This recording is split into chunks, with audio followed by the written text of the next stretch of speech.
nggak sepadan, hingga gara-gara itu semua kita ketinggalan siwak. Wallah, siwak saya lebih mahal daripada kursi presiden. Wallah, siwak saya lebih mahal daripada kursi presiden. Kenapa? Sebab ini abadi sampai ke surga. Tahu siapa orang yang bodoh? Sorban 10 juta, kemudian cincin beliau diawali dengan nilai 10 juta, siwak yang beliau pakai diawali dengan nilai 1 juta, siwak yang beliau pakai diawali dengan nilai 1 juta.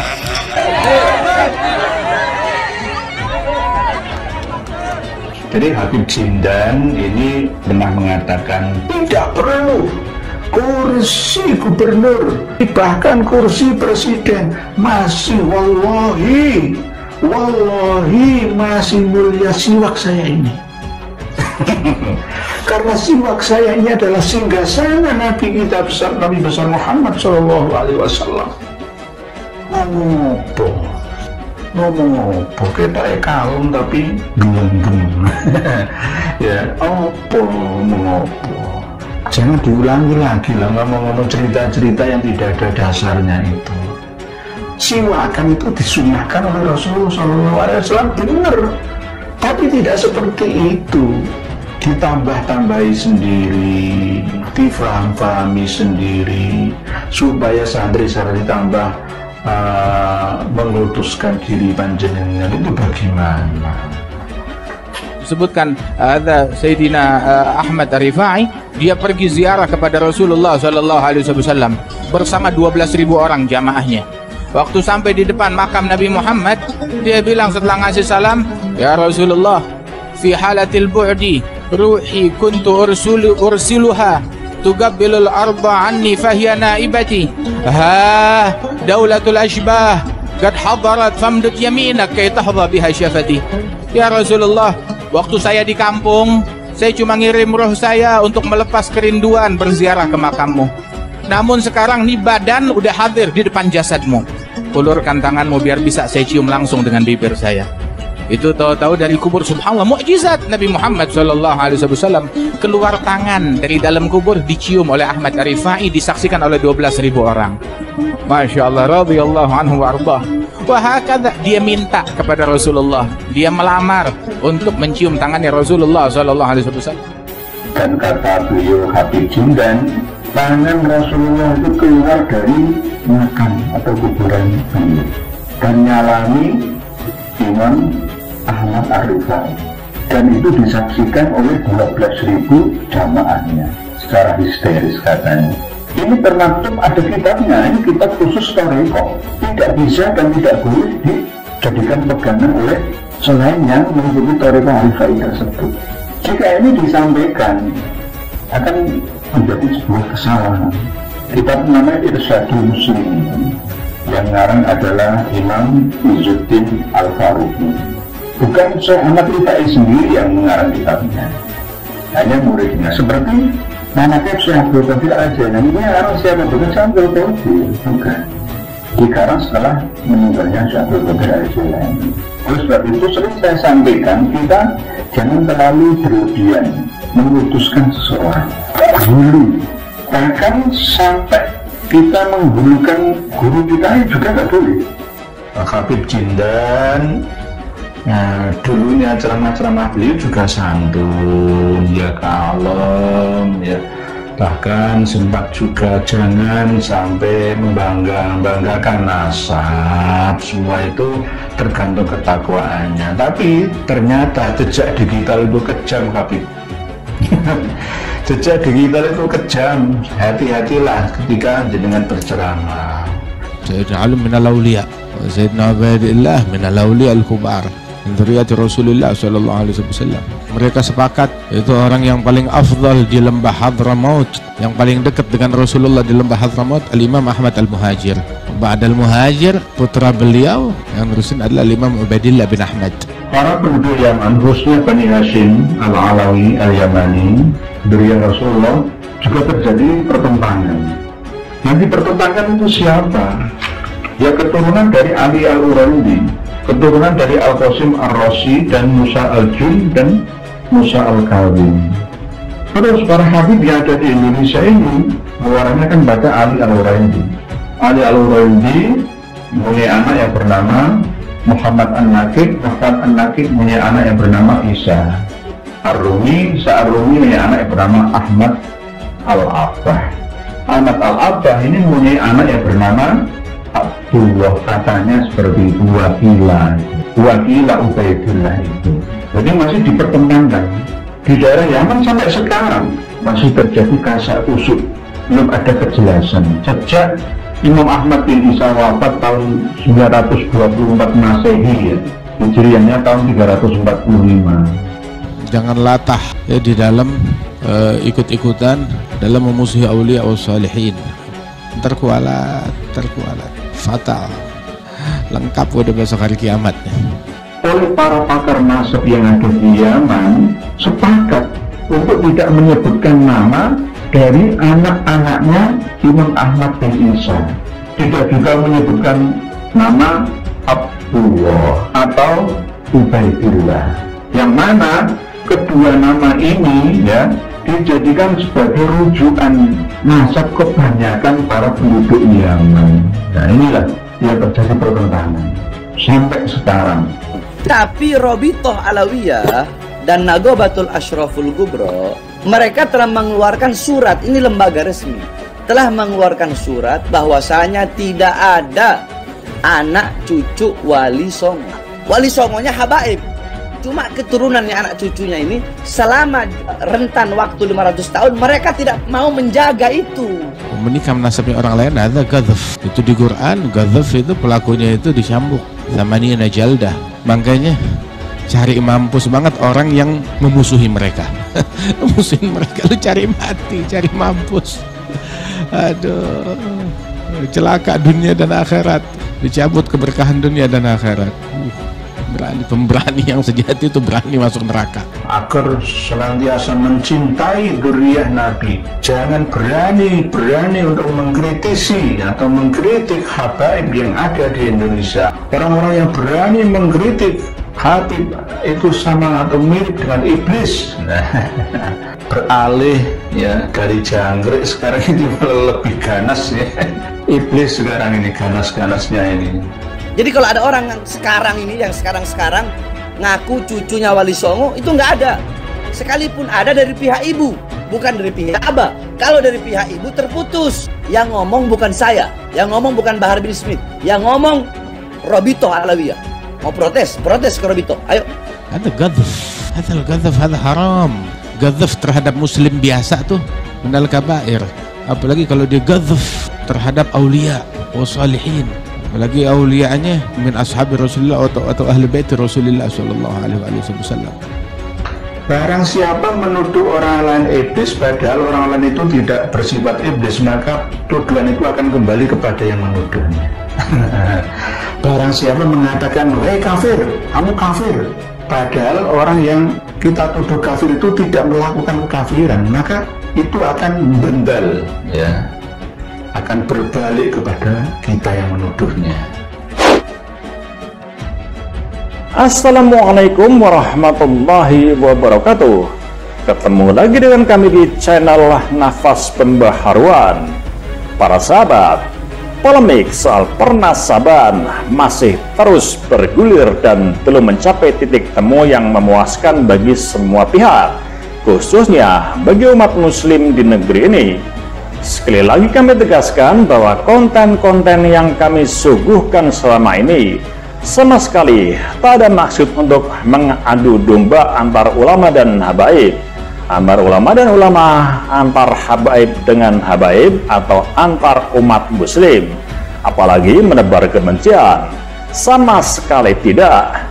Apa yang kita ulas dan kutip dari pernyataan para habaib dan ulama atau kiai ini tak lebih dari upaya menegakkan kebenaran, baik dari sisi sejarah, akidah, doktrin maupun klaim-klaim sepihak yang mencatut nama figur suci Kanjeng Nabi Muhammad SAW demi tujuan yang tidak selaras dengan ajaran Islam itu sendiri, sebagaimana yang telah dicontohkan oleh para leluhur kita selama berabad-abad lamanya.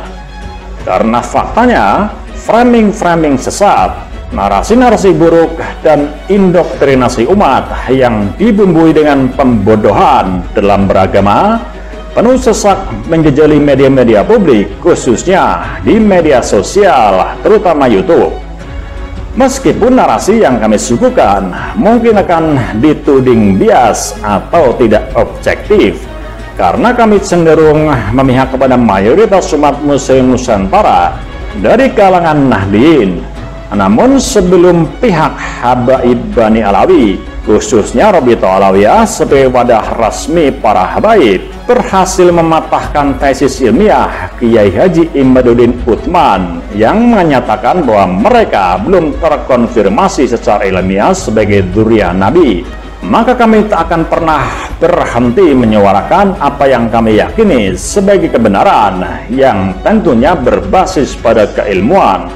Sebagaimana kerap diungkapkan, ketika sudah menyangkut soal nasab, maka mayoritas, ya kami katakan mayoritas, karena di antara habaib tentu masih ada yang berjalan di track yang benar dan lurus, mengikuti ajaran Nabi yang suci dalam berdakwah, sejuk dan beradab dalam ceramah tanpa membawa-bawa nasab.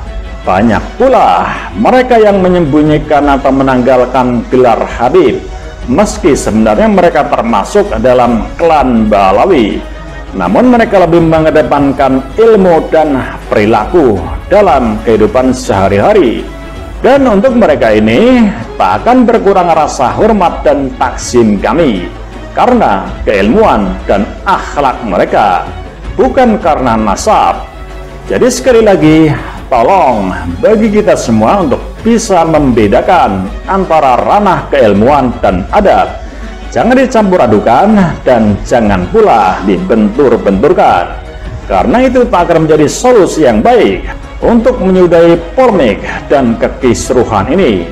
Bahkan justru semakin memperuncing, memperkeruh dan memanaskan suasana. Ya, seperti kami katakan, ketika sudah menyangkut soal nasab dan klan, maka mayoritas para habib bersuara sama, senada dan seirama dan terkesan saling membela. Meskipun itu wajar, karena memang sudah tabiat manusia selalu cenderung egois ketika menyangkut masalah keluarga, saudara, faham atau suku, kabilah atau komunitas. Namun itu bukan alasan bagi kita untuk tidak menyuarakan kebenaran, karena kebenaran dalam Islam tidak pandang bulu, tidak pandang keluarga atau klan atau nasab, namun semua wajib merujuk kepada Allah dan Rasul-Nya, Al-Quran dan hadis Nabi-Nya. Semua manusia berkedudukan yang sama di hadapan Allah. Pembedanya hanya dalam hal kesalehan, ketakwaan dan keilmuan, bukan dari harta, bukan paras, bukan warna kulit, dan bukan pula dari nasab. Para sahabat sekalian, kali ini kita akan sedikit mengkritisi seorang habib yang selama ini kita kenal sebagai figur yang menjadi panutan dengan dakwahnya yang sejuk dan jauh dari caci maki dan fitnah. Sebagaimana gerombolan mufti Petamburan dan para muhibbin fanatiknya, adalah dia Habib Jindan bin Novel yang kerap lantang berani mengkritik sesama habaib di kalangan mereka sendiri yang berdakwah jauh menyimpang dari ajaran Nabi. Kami bilang mengkritik, atau lebih tepatnya masukan, bukan mengajari. Apalah kita yang awam dan tolol dalam urusan agama ini dibanding beliau yang bukan cuma ulama besar dengan keilmuan yang super luas, namun juga jutaan pengikut, pengagum dan pecintanya. Tapi dasar kita hanya satu hal, bahwa setiap manusia, seberapapun tinggi maqam dan luas ilmunya, bukanlah nabi yang maksum dan terjaga dari salah dan dosa. Kami juga hanya sekedar menyampaikan apa yang dikemukakan oleh beliau yang kami anggap berkompeten dan memiliki dasar keilmuan yang layak, yakni Kiai Haji Nur Ihya Salafi. Dalam sebuah kajiannya, Kiai Haji Nur Ihya Salafi mengkritisi apa yang disampaikan oleh Habib Jindan perihal pernyataan-pernyataan yang tak berdasar dan dongeng-dongeng yang tak logis. Kiai Haji Nur Ihya Salafi menilai beberapa hal yang disampaikan oleh Habib Jindan ini sebagai sebuah pembodohan terhadap umat muslim. Para sahabat sekalian, kembali kami tegaskan, ketika berkaitan dengan nasab klan Ba'alawi yang tengah dipertanyakan oleh umat ini disinggung, maka para habib ini muncul dengan narasi yang senada dan seirama. Maka tidak salah kalau dikatakan bila kedok mereka satu persatu mulai terbongkar. Menurut tidaknya pandangan kami ini, Anda para sahabat sekalian bisa menilainya sendiri. Maka untuk bisa lebih memahami konteksnya, sebaiknya kita simak kajian selengkapnya dari Kiai Haji Nur Ihya Salafi berikut ini. Video yang disampaikan oleh Habib Jindan dari Indonesia menceritakan tentang Imam Ahmad Rifai,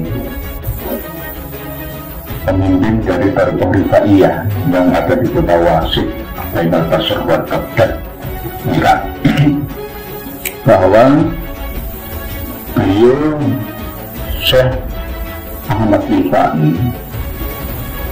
itu pada tahun 555 Hijriah beliau berhaji yang pertama kali, diiringi oleh 12.000 pengikutnya dari Wasit, dan begitu juga berkumpul para peziarah yang menziarahi makam Rasulullah SAW di Madinah. Hampir 90.000 orang menyertai beliau, dan kata beliau Habib Jindan, tangan Rasulullah itu keluar dari makam atau kuburan beliau dan nyalami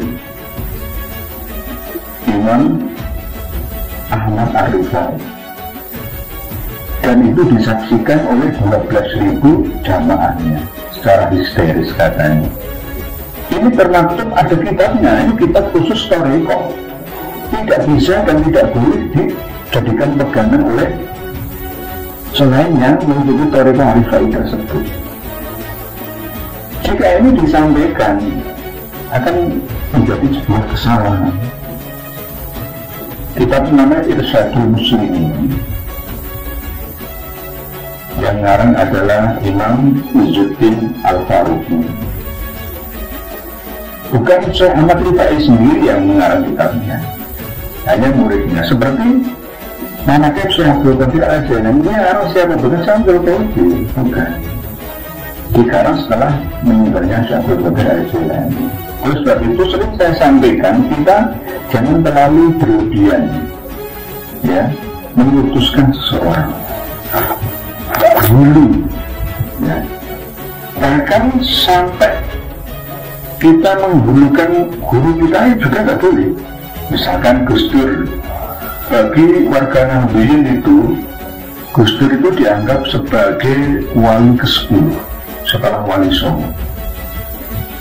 Syekh Maulana Malik Ibrahim, Sunan Ampel, Sunan Giri, Sunan Bonang, Sunan Derajat, Sunan Kudus, Sunan Kalijogo, Sunan Muria, Sunan Gunung Jati, dan yang ke-10 Sunan atau Gus Kiai Haji Abdurrahman Wahid, wali ke-10.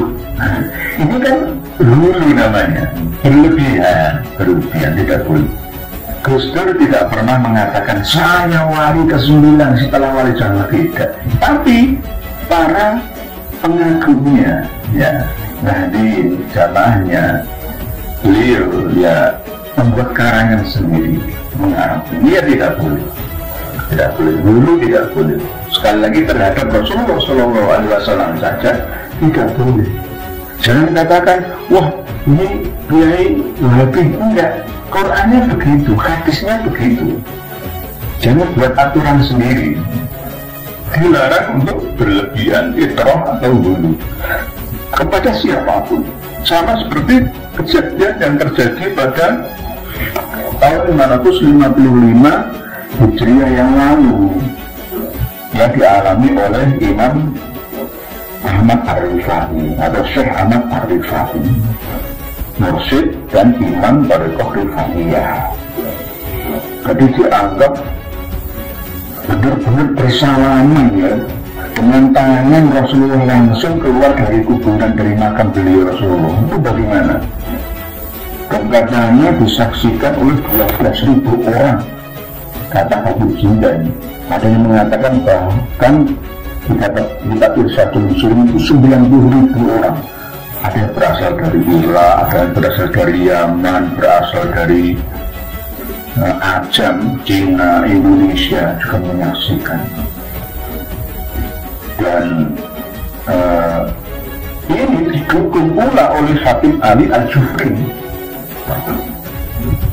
Bahkan selevel Syekh Said Ramadan Al-Buti, seorang ulama Sunni Suriah, itu juga mendukung pendapat ini. Beliau Syekh Said Ramadan Al-Buti wafat atau meninggal dunia pada bulan Maret tahun 2013 yang lalu karena ada bom ya, bunuh diri atau bom yang nyasar atau memang sengaja dilakukan oleh pemberontak atau mungkin juga malah dari loyalis Bashar al-Assad sampai membunuh beliau. Tapi tahun 2013 yang lalu saya mengamati video aslinya itu pada waktu bom meledak itu merenggut nyawa 42 orang termasuk cucu beliau Syekh Said Ramadan Al-Buti, meninggal dunia 42 orang. Nah, ketika bom meledak Syekh Said Ramadan Al-Buti masih hidup, tapi ada seorang laki-laki yang berjaket mungkin menembak kepala beliau. Na'udzubillah, atau semoga salah apa yang dalam pengamatan saya ini. Karena pada waktu jenengan bisa lihat sendiri di YouTube, ketik Syekh Said Ramadan Al-Buti dibom di Masjid Al-Iman Damaskus, Suriah, yang meninggal 42 orang di dalam masjid. Masjid itu berada dalam perlindungan pemerintah Suriah atau Syria, jauh dari wilayah pemberontak. Bahkan pemberontak pejuang rakyat juga membantahnya bahwa yang melakukan itu bukan kami. Ya inilah yang namanya fitnah. Sampai sekarang Suriah masih menjadi ladang fitnahnya Dajjal. Sampai sekarang belum selesai. Sama seperti Yaman dan sekarang ditiru oleh Sudan. Mayoritas penduduknya adalah Muslim. 99% penduduk Yaman itu Muslim, 90% penduduk Suriah itu Muslim, tapi selalu bertikai sampai Syekh Ramadan Al-Buti meninggal dunia dalam usia 84 tahun. Nah, beliau almarhum Syekh Ramadan Al-Buti ini juga mendukung pendapat ini bahwa Syekh atau Imam Ahmad Ar-Rifai itu pernah tapi mencium dan bersalaman langsung ketika ziarah ke makam Rasulullah. Nah, keterangan ini ya berdasarkan pengalaman pribadi dari pengikut-pengikut Thariqah Ar-Rifaiyah itu. Nah, beliau menyatakan ini ya mungkin bisa juga terjadi, walaupun tidak masuk akal.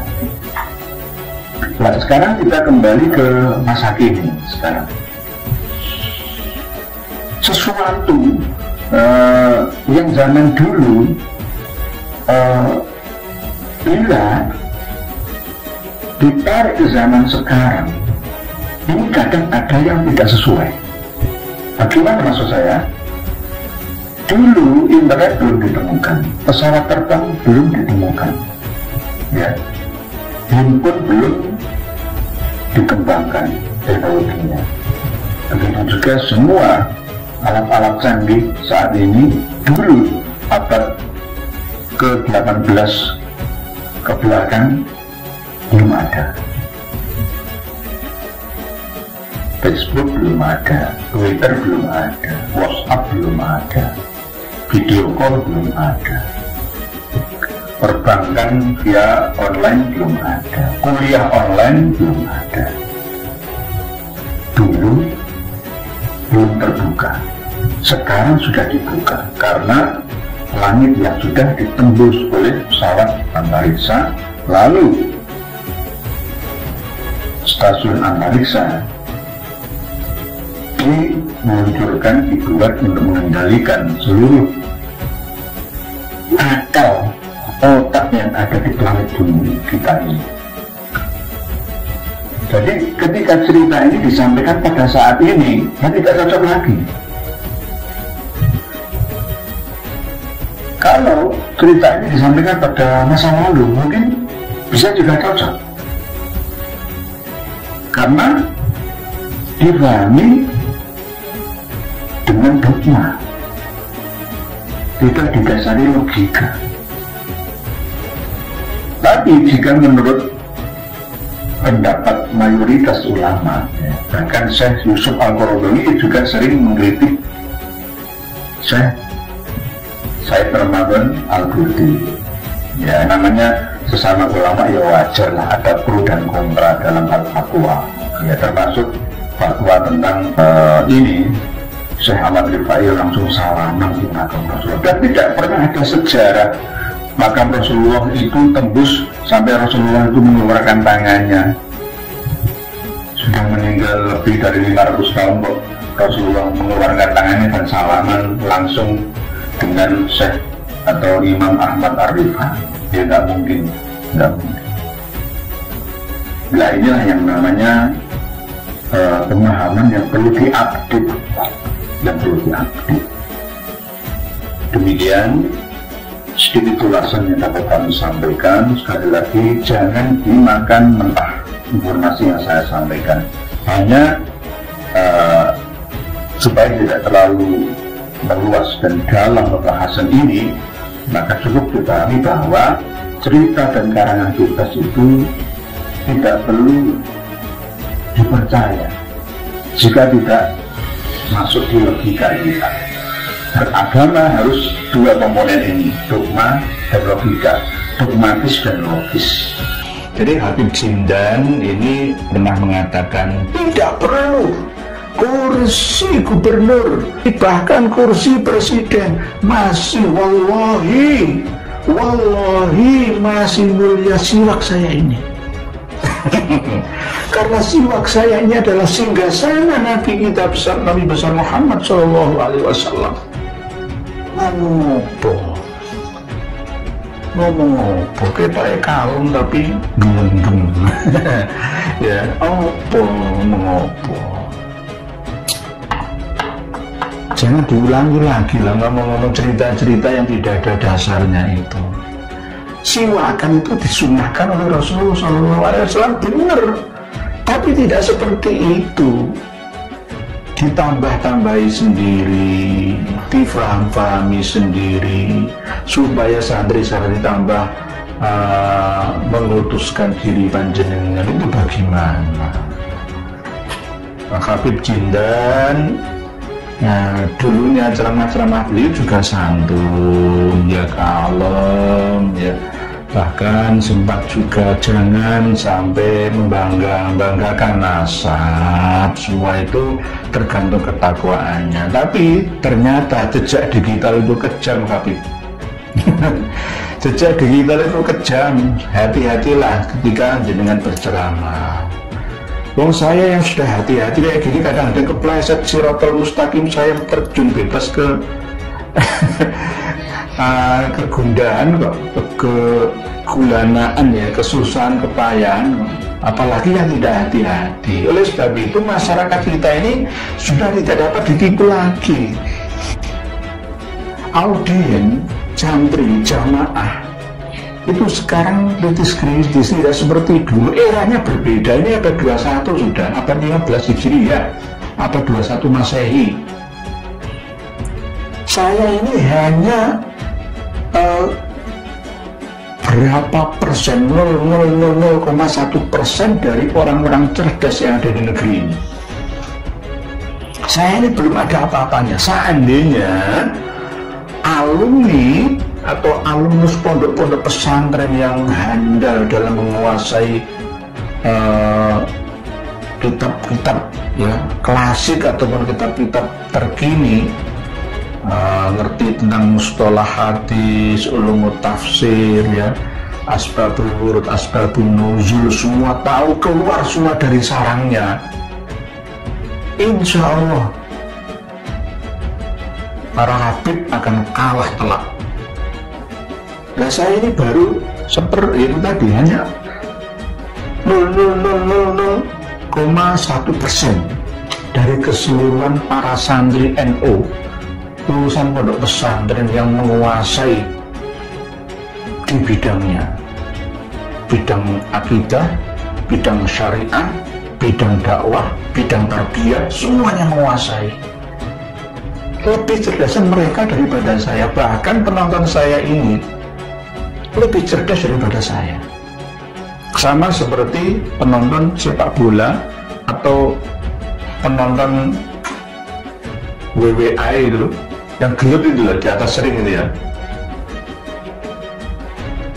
Paling pintar itu penonton. Nonton petinju itu juga, wah pukul. Sepak bola, kurang sedikit aja kok goblok. Menurut saya itu, wah kurang. Ayo terus. Lebih cerdas jamaah yang menghadiri dan mendengarkan khutbah Jumat daripada khotibnya. Karena apa? Dibuka ya memori otak para jamaah itu untuk benar-benar taslim menerima apa yang disampaikan oleh khotibnya, meneliti betul.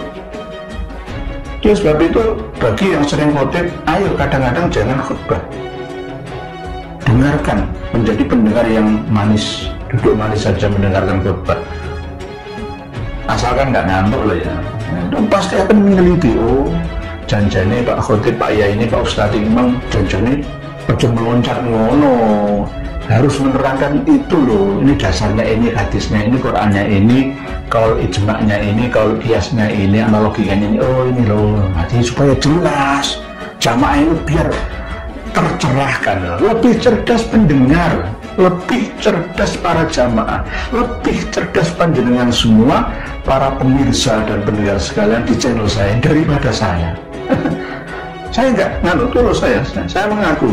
Oleh sebab itu kenapa ini saya sampaikan hanya sebagai pembuka, pintu pembuka untuk jenengan kembangkan sendiri semua. Yaitu khususnya beliau Habib Jindan, hati-hati ya. Indonesia ini sudah cerdas semua, tidak bisa dibohongi, apalagi ditipu, nggak bisa sekarang. Cobalah untuk menyeimbangkan antara kesufian ya dengan kesunnian, ya sunni ya sufi, tapi jangan hanya berat ke sufi saja. Kalau berat ke sufi nanti akan cerita-cerita dengan karangan bebas seperti itu, nggak ada dasarnya. Kalau ada dasarnya bahwa siwak ini adalah singgasana Nabi, lebih hebat daripada kursi gubernur, wali kota, menteri, bahkan kursi presiden. Kalau ada hadisnya, saya akan membeli kursi itu. Bahkan saya akan membeli siwak dengan itu. Kalau ada dasarnya. Kalau dasarnya dari hadis ada memang bahwa bersiwak itu selain dimaafkan dosanya juga menyehatkan tubuh ya. Jadi seperti kalau sekarang siwak kan jarang, modern sekarang ini ya sikatan dengan memakai odol dengan merek siwak gitu. Sekarang seperti itu, jadi tidak siwak manual dari pohon dari Arab itu yang menyerap enzim-enzim itu. Nah ini setelah dipakai 3 kali dilelang, nah ini singgasana Nabi ada di sini 100 juta, ya siapa yang berani? Ngomong-ngopo itu, ngomong-ngopo. Oleh sebab itu saran saya untuk saudara saya Habib Jindan untuk merubah cara dakwah, memakai cerita klinik, mistik dan klasik seperti itu. Na'udzubillah min dzalik. Mungkin demikian yang dapat kami sampaikan. Mohon maaf apabila menyinggung perasaan saudaraku Habib Novel Al-Aidrus dan menyinggung perasaan Habib Jindan. Semoga kita bisa saling menasihati satu sama lain, wa tawasau bil haq wa tawasau bis sabr. Karena wal asri innal insana lafi khusrin illa alladzina amanu wa amilus solihati wa tawasau bil haqqi wa tawasau bis sabr. Shadaqallahul azim. Wallahu a'lamu bis-shawab. Akhirul kalam. Wassalamualaikum warahmatullahi wabarakatuh.